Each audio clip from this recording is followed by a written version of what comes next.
le caractère qui devrait guider aujourd'hui la posture républicaine de l'ensemble des candidats, c'était d'abord d'accepter la souveraineté populaire, d'accepter le choix des Sénégalais.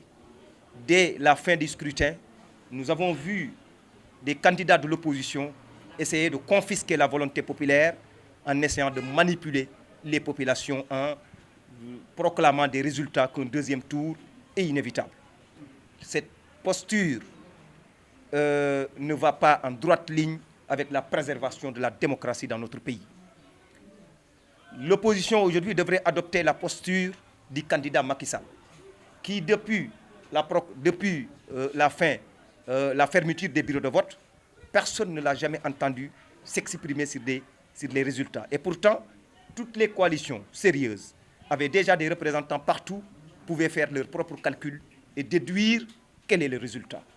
Mais l'élégance et la posture républicaine de son Excellence le Président de la République ont prévalu, ce qui lui a permis de ne pas s'exprimer sur les résultats. Après maintenant, la proclamation par la Commission nationale de recensement des votes, qui est l'organe habilité à donner les chiffres, le président Macky Sall a été plébiscité par le peuple sénégalais. J'ai lu tout à l'heure une déclaration de la coalition des opposants qui ont accepté la transparence, accepté la liberté qui a prévalu sur ces élections, puisqu'ils ont dit qu'ils n'ont aucune réclamation à faire au niveau du Conseil constitutionnel.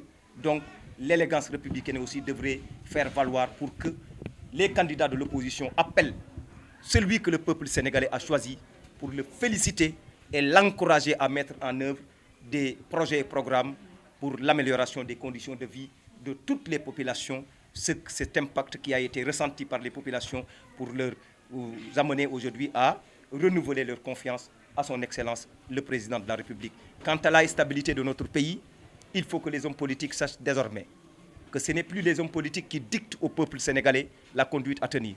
Le peuple sénégalais mature a donné une réponse, même à ceux qui appelaient au boycott. Nous avons un taux de participation de plus de 66%.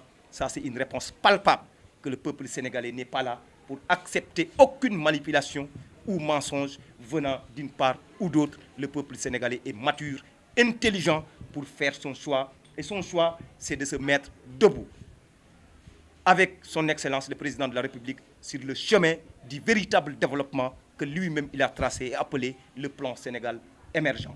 Vive la jeunesse sénégalaise, vive les femmes de notre pays, vive le Sénégal debout, résolument orienté vers les cimes de l'émergence.